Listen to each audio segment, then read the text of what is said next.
ॐ अज्ञानतिमिरान्धस्य ज्ञानञ्जनशलाकया चक्षुरुन्मिलितं येन तस्मै श्रीगुरुवे नमः। हरे कृष्ण। भगवत गीता अध्याय 5 श्लोक संख्या 3। ज्ञेयः स नित्य सन्न्यासी यना द्वेष्टि न कांक्षति निर्द्वन्द्वः हि महाबाहो सुखम बंधात प्रमुच्यते। जो पुरुष ना तो कर्म फलों से घृणा करता है और न कर्म फल की इच्छा से करता है, कर्म फल की इच्छा से नहीं करता है या कर्म के फल से घृणा भी नहीं करता है, वह नित्य सन्यासी जाना जाता है। हे महाबाहो अर्जुन, ऐसा मनुष्य समस्त द्वंद्वों से रहित होकर भवबंधन को पार कर पूर्णतया मुक्त हो जाता है। तो साधारणतः लोग संसार में काम करते हैं तो उसके पीछे कोई ना कोई मोटिवेशन होता है, हेतु होता है। ऑब्वियसली हर कोई व्यक्ति बड़ा नेचुरल है, कोई कुछ करता है, कहीं पे अपने एफर्ट डालता है, मेहनत करता है, समय लगाता है, पैसा लगाता है, बुद्धि लगाता है, तो उसके बदले में वो कुछ चाहता है, एक्सपेक्ट करता है। कई बार मतलब निस्वार्थ प्रेम भी हम संसार में सुनते हैं, माँ बाप का भी कई बार सुनते हैं। तो कई बार ऐसा वहाँ पे भी देखने को मिलता है कि हमने तुम्हारे लिए इतना किया, तुम बदले में ये कर रहे हो।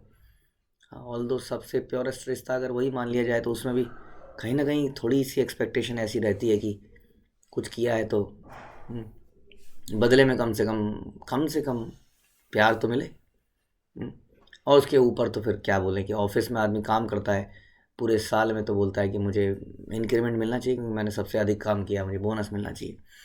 या कई बार गृहिणियाँ भी घर में जो काम करती हैं तो उन्हें लगता है हम क्या करते ही रहें, तुमने हमारे लिए क्या किया। मतलब संसार में कोई भी व्यक्ति कुछ करता है तो बदले में वो कुछ ना कुछ फल की इच्छा होती है उसकी। वो फल मटेरियल चीज़ें भी हो सकती हैं, पैसा भी हो सकता है, नहीं तो कई बार प्यार सम्मान भी हो सकता है। प्रॉब्लम ये है कि फल पे हमारा अधिकार नहीं है। ये एक तो अधिकार नहीं है, चलो वो तो फिलोसफिकल बात होगी बहुत ऊँची, जैसा भगवान ने गीता में कहा। लेकिन दूसरा ये कहें कि फल पे हमारा कंट्रोल भी नहीं है। वो क्या हमें मिल पाएगा? क्या हमारे सारे 100% एफर्ट्स डालने के बाद हमें बदले में मिल पाएगा? That is a question. और हम देखते हैं कि अक्सर कई बार ऐसा होता है कि हमने बहुत मेहनत करी किसी चीज़ के ऊपर, लेकिन बदले में वो नहीं मिला जो हमने सोचा था, और बिल्कुल हम बेबस से हो जाते हैं कई चीज़ों में, हमारा कंट्रोल उस पर नहीं रहता है। कई बार कोई दूसरा व्यक्ति आके बीच में कुछ कर देता है, कई बार हम कहते हैं कि हमारा लक ख़राब है। इस तरह की कई चीज़ें हम करते हैं क्योंकि हमने गीता में ये भी सुना कि कोई कार्य करते हैं तो उसके पीछे बहुत सारी चीज़ें हैं, कई सारे कर्ता हैं, हम उनमें से एक ही हैं। कर्ता एक हमने सुना कि शरीर है, शरीर ही स्वस्थ नहीं होता तो हम कुछ कर ही नहीं पाते हैं। इंद्रियां हैं, हमारी चेष्टा है, परमात्मा है, और लेमैन में समझें तो हमारे पुराने कर्म भी हैं, उसके फल हैं। कई व्यक्ति ज़रा सा करते हैं, उन्हें बहुत अच्छा फल मिल जाता है, लाइफ में सक्सेस मिल जाती है। कई बहुत मेहनत करते हैं तो भी उन ना तो एग्ज़ामिनेशन में कभी अच्छे नंबर आते हैं, इतनी मेहनत करने के बाद भी। तो इस प्रकार से इसका प्रॉब्लम क्या है? अब हम आपको ये बताने की कोशिश कर रहे हैं, जब हमारी कर्म के फल में इच्छा रहती है, क्योंकि फल में हमारा कंट्रोल नहीं है, तो जब वो फल हमारी एक्सपेक्टेशन के अनुसार नहीं होता है तो हमें दुख होता है और ये हमारे लिए डीमोटिवेटिंग बन जाता है नेक्स्ट टाइम काम करने के लिए। इस प्रकार यदि हमारे जीवन में कुछ असफलताएं आती जाएं तो अक्सर व्यक्ति हताश होकर उस कार्य को छोड़ देता है और मतलब डिप्रेशन में चला जाता है। तो एक तरह के लोग तो ये हो गए।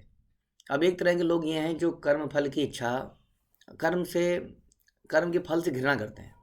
एक तो है अभी बताया कि कर्म के फल से आसक्त है और आसक्ति के कारण दुख है क्योंकि हमारी एक्सपेक्टेशन पूरी नहीं होती। एक है जो कर्म फल से घृणा करते हैं। अब इसमें दो कैटेगरी के लोग समझ में आता है। एक तो कई ऐसे जो अपने आप को सन्यासी बोलते हैं और कहते हैं हमें कुछ नहीं चाहिए, हम हर चीज़ से बिल्कुल, हम तो घृणा करते हैं। वो कहते हैं धन, ओहो धन तो घृणा करने की वस्तु है, भोजन तो घृणा करने की वस्तु है, हमें फंसाने के लिए है, स्त्री तो घृणा करने के लिए है, स्त्री से आसक्त मतलब दूर रहो, घृणा करना है, दूर रहने के बाद घृणा करना है। तो इस प्रकार से एक तो कैटेगरी तो ये हो गई जो हर चीज़ एक वैक्यूम में चले जाना चाहते हैं, मतलब इसमें समस्या है, इसमें समस्या है, इसमें समस्या है, इसमें समस्या है, अपने आप को किसी शेल के अंदर बंद कर लो, कमरे में बंद कर लो, बुरा ना देखो, एज इफ कि आंखें बंद करने से हम सब कुछ बंद कर पाएंगे।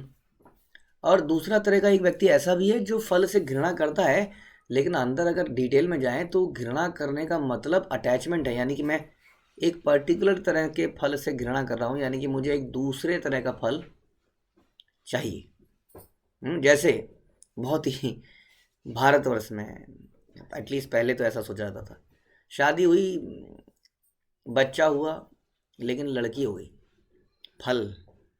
फल से क्या है, घृणा है। तो ये फल से घृणा क्यों है? क्योंकि दूसरे फल से आसक्ति है, वो क्या है, लड़के से। तो इस प्रकार से कई बार घृणा किसी दूसरे प्रकार के फल से आ सकती है और हमें लगता है कि नहीं, ये तो वैरागी है। तो दोनों समझिए, दोनों में समस्या है। ये तो क्लियर कट दिखता ही है कि अगर किसी एक फल से हमारी घृणा है और दूसरे फल से आसक्ति है, तो ये तो घृणा भी आसक्ति होगी यहाँ तो, राइट। अगर घृणा है तो इसका मतलब आसक्ति किसी और चीज़ से भी है। दूसरा हो गया जो व्यक्ति ये कहते हैं कि पैसा भी घृणा, हाँ, बड़ा मकान छी, पैसा छी, पत्नी छी। तो व्यक्ति में वास्तव में वो क्या कर रहे हैं, वो संसार की हर वस्तु से दूर भागना चाह रहे हैं। जबकि वास्तव में आप जानते हैं कि ये संसार बनाया गया भगवान की शक्तियों से। हमने सुना भगवान के पंच महाभूत और उसमें और चीज़ें डाल के कैसे परमात्मा आते हैं। भगवान ने ये सारी सृष्टि की रचना करी है, तो ये घृणा करने के लिए कैसे हो सकती है? क्योंकि ये तो ना भगवान की ही क्रिएशन है। और जैसा हम कहते हैं कि भगवान हर कण में व्याप्त हैं, तो धन के अंदर भी भगवान है, लक्ष्मी तो भगवान की पत्नी है। हाँ, ये जो घर हमें मिलता है, संपत्ति, धन, शोहरत, जो भी हमें चीज़ें मिलती हैं, वास्तव में ये सब भगवान की क्रिएशन है। तो भगवान की क्रिएशन से हम घृणा कैसे कर सकते हैं? लेकिन अब क्वेश्चन ये आता है, तो करें क्या? यदि इस क्रिएशन से घृणा नहीं करें तो प्यार करें, तो आसक्ति हो जाती है, फिर एक्सपेक्टेशन हो जाती है, जो दूसरी प्रॉब्लम आ जाती है कि हमें फल से आसक्ति हो जाती है। तो करें क्या? मतलब बड़ी विकट समस्या है कि कर्ज करें तो फंसें और ना करें तो फंसें। अगर हम घृणा करें तो भगवान की क्रिएशन से कैसे घृणा करें? और कितने समय तक घृणा करें? क्या कोई व्यक्ति ऐसे घृणा करे रह सकता है? क्या वो हर चीज़ से अपने आप को दूर कर सकता है? तो ये प्रैक्टिकल नहीं लगता है सुनने में। हाँ, इसलिए दोनों ही जो छोर हैं, ये दोनों ही गलत, दोनों एक्सट्रीम गलत हैं। कृष्ण भावनामृत हमें सिखाता है कैसे दोनों के बीच में रहा जाए और कैसे फंसा ना जाए इस संसार में फिर भी।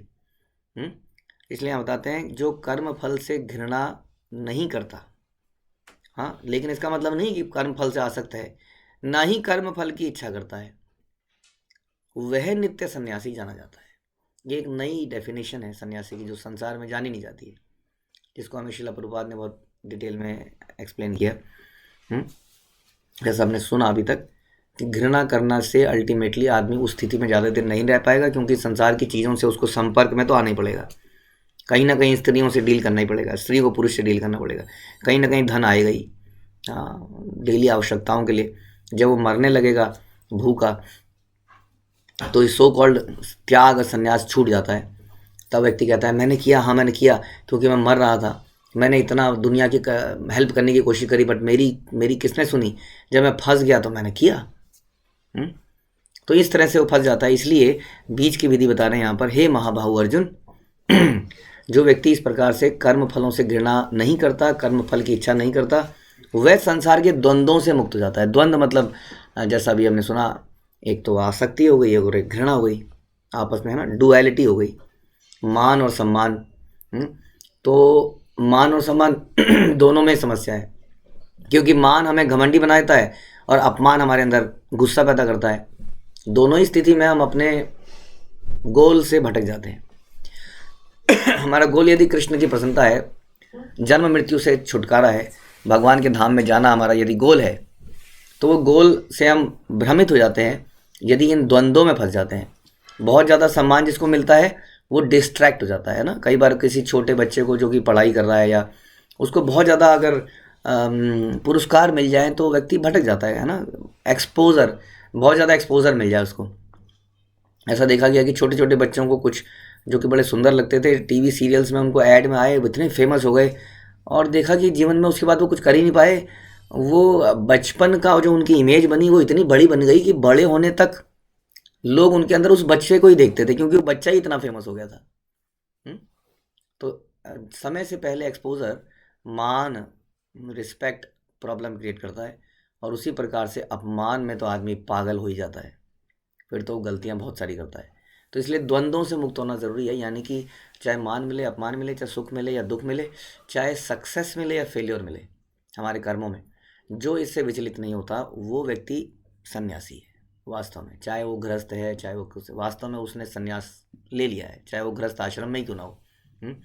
क्वेश्चन यही आया था कि वो फिर कार्य किसके लिए करता है, जो कि हम बार बार सुनते हैं, यानी कि वो कर्म के फल से ग्रहण नहीं करता, यानी कि उसको धन मिलता है तो धन ले लेता है।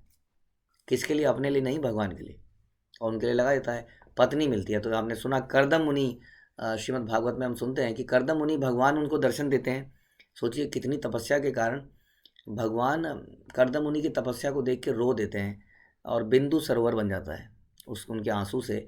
ऐसा व्यक्ति जो भगवान को रुला दे, भगवान से मांगता क्या है कि मुझे एक पत्नी की आवश्यकता है। आप सोच सकते हैं कि पत्नी की आवश्यकता तो पत्नी तो बिना तपस्या के मिल जाती। तब वो बताते हैं कि मुझे ऐसी पत्नी की आवश्यकता है जो मेरे गुरु के आदेश को पूरा कर सके, यानी कि ब्रह्मा जी की इच्छा थी कि कर्दम मुनि सृष्टि की रचना करें, बहुत अच्छी संतान पैदा करें, तो उसके लिए वो कहते हैं कि ऐसी पत्नी दीजिए जो मेरे इस स्वभाव के मैचिंग हो, यानी कृष्ण कॉन्शियस हो, और हम ग्रस्त जीवन में जी पाएँ। यानी कि उसको स्त्री से घृणा नहीं है, हाँ, लेकिन वो उसको भगवान की सेवा में लगाना चाहता है। तो ऐसे बहुत एग्जाम्पल हम सुनते रहते हैं। युधिष्ठिर महाराज जिनके पास अपार धन था, वो सारा धन वो भगवान की सेवा में लगाते थे। तो इस प्रकार से संसार की कोई वस्तु घृणात्मक नहीं है एक भक्त के लिए, ना ही संसार की कोई वस्तु से भक्त अटैच होता है। फॉर एग्जाम्पल इन्हीं दोनों एग्जाम्पल को लीजिए। जब कर्दम मुनि अपनी 9 कन्याओं को पैदा करते हैं, जिनकी शादी ब्रह्मा जी के 9 ऋषियों से होती है, उसके बाद 10वां बेटा उनके घर में कपिल महाराज पैदा होते हैं। तो कपिल भगवान के पैदा होने के बाद कर्दम मुनि तुरंत घर त्याग देते हैं। वो कहते हैं अब कपिल मुनि के बड़ा होने पर कि अब तुम्हारा, देवहूति को बोलते हैं कि अब तुम्हें ये ज्ञान प्रदान करेगा, दिव्य ज्ञान तुम्हारा बेटा प्रदान करेगा, और अब ये तुम्हारी सुरक्षा करेगा, अब मुझे आगे काम पे जाना है। तो यानी कि इसी पत्नी की इच्छा करी थी भगवान से, तो घृणा नहीं थी स्त्री से, लेकिन एक स्टेज पे आने पर उन्होंने उसको त्याग भी दिया। उसी तरह से युधिष्ठिर महाराज के पास इतना धन था, जिन्होंने सारा, हाँ, अपार धन था, और इतने उन्होंने यज्ञ किए, चक्रवर्ती सम्राट बने, और बाद में जैसे ही समय आया उन्हें देखा कि कृष्ण जा चुके हैं संसार से, उन्होंने तुरंत परीक्षित महाराज को सारा भार सौंपा और चले गए। तो इस प्रकार से ना तो अटैचमेंट है ना ही घृणा है।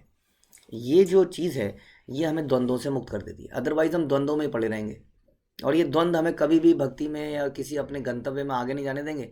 जैसे मैंने बताया, एग्जाम्पल दिया, कभी प्राइड आ जाएगा, कभी अपमानित होने का क्रोध आ जाएगा, और हम जो करने चले हैं वो नहीं कर पाएंगे। इसलिए चैतन्य महाप्रभु ने बोला कि तृणादि अपि सुनीचेन तरोर अपि सहिष्णुना अमान्य मान देना कीर्तनिया सदाहरी। यदि अपने रास्ते पे बिल्कुल दृढ़ होकर कंटिन्यूसली चलना है तो संसार की इस डुअलिटी से दूर होना पड़ेगा। डुअलिटीज मैंने बस समझाई, दोबारा से सुन लीजिए। डुअलिटीज मतलब होता है सुख दुख, सक्सेस फेल्योर, मान अपमान, सर्दी गर्मी, ये सारी चीज़ें, दो पहलू। ये दोनों ही पहलू भौतिक होते हैं वास्तव में, क्योंकि जो व्यक्ति ये सोचता है कि भगवान के लिए कर रहा है, सक्सेस मिली तो भगवान की वजह से मिली, फेलियर हुआ तो ज़रूर कुछ कमी रह गई होगी मेरे प्रयास में, लेकिन भगवान की अल्टीमेटली इच्छा यही रहेगी कि मैं कुछ डिफरेंट करूं, मैं कुछ और करूं, मैं कुछ और प्रयास करूंगा। दोनों ही अवस्था में वही सोचता है कि he is totally dependent on Krishna, इसलिए वो द्वंद्वों से मुक्त रहता है। ऐसा व्यक्ति सन्यासी है और भवबंधन को पार कर पूर्णतया मुक्त हो जाता है। वह जानता है, प्रभुपाद कह रहे हैं, कि वो कृष्ण का अंश ही है, अंश मात्र है, इसलिए टोटली भगवान पे डिपेंडेंट है। ऐसा ज्ञान पूर्ण होता है क्योंकि वो जानता है वो कृष्ण के अनुसार गुणात्मक रूप में है। मतलब जैसा कृष्ण की गुणात्मक रूप में हम डिस्कस करते हैं, जैसे समुद्र और समुद्र की बूंद गुणात्मक रूप में बराबर है, नमकीन उतना ही है, उस बूंद में भी नमक का उतना ही प्रपोर्शन है, लेकिन क्वांटिटेटिवली बूंद बहुत ही स्मॉल एंटिटी है सागर के अनुसार। तो ये मानता है कि मैं भगवान का एक अंश मात्र हूँ, इसलिए भगवान की सेवा करना मेरा परमानेंट पर्पज़ है। इसलिए वो किसी प्रकार की वस्तु से ना तो इच्छा करता है, ना आकांक्षा करता है, ना लेमेंट करता है, ना पश्चाताप करता है। और इस प्रकार छल कपट से बिल्कुल दूर होकर भौतिक जगत से मुक्त हो जाता है। तो ये हमने सुना समझा, कैसे द्वंद्वों से मुक्त रहना है, कैसे कोई कार्य के लिए ना तो घृणा करनी है किसी वस्तु के लिए, ना ही उससे अटैच होना है, और हर चीज़ को भगवान की सेवा में कैसे लगाया जाए, इसके हमने कुछ एग्जाम्पल सुने श्रीमद् भागवतम से। तो भगवान इसके बारे में और बहुत कुछ हमें इस अध्याय में बताएंगे। बड़ा इंपॉर्टेंट अध्याय है, इसको सुनते रहिए। हरे कृष्णा। श्रील प्रभुपाद की जय। भगवद गीता की।